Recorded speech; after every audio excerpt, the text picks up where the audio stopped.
So in this lesson, I'm going to explain how to create specific types of solutions. And so the first type of solution is if I go into my prep room and I've got a solid and I need to make an actual solution. So let's look at an example and see what I'm going to do.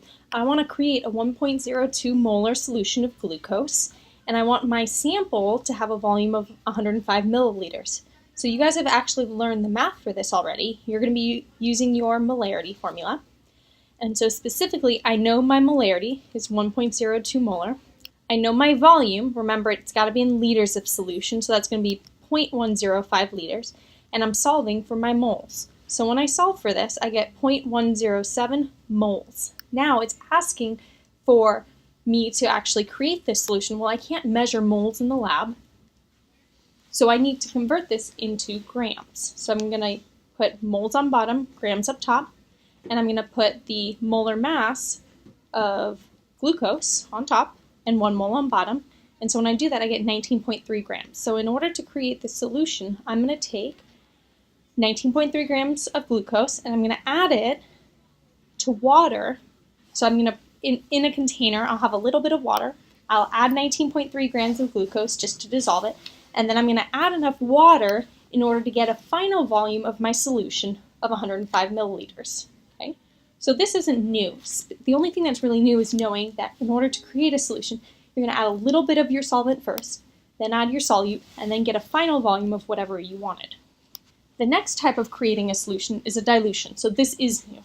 This is when I have a concentrated solution. So in the back, let's say I have a 6 molar solution of hydrochloric acid, and me needing to create a less dilute solution. And so the formula I'm going to use for this is M1V1 equals M2V2.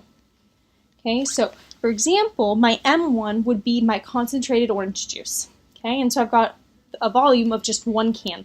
So my M1 would be the concentration of my concentrated orange juice. My V1 would be 1 can. My M2 would be, well, I'm going to need to calculate whatever the concentration of my final orange juice solution is. And the volume is going to be 4 cans because I have 3 cans of water and 1 can of orange juice. So that's my V2. So let's look at an example.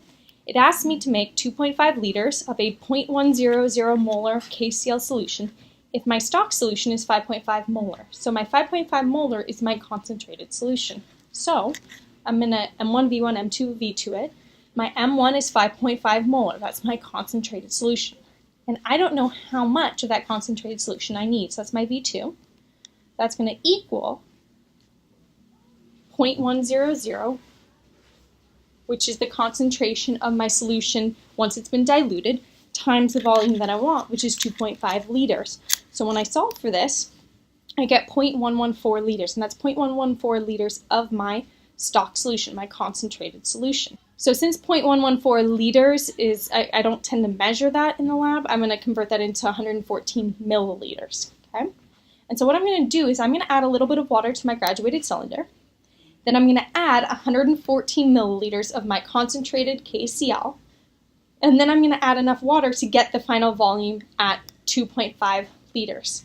Now the reason why I don't first pour in 114 milliliters of my concentrated solution and then water is because my concentrated solution could splash when I pour water in. So instead, I'm going to add a good amount of water, then I'm going to add my concentrated solution, and then I'm going to add enough water to get a final volume of 2.5 liters. So that's 2 different ways of creating solutions. 1, taking a solid, adding it to your solvent, and 2, dilution.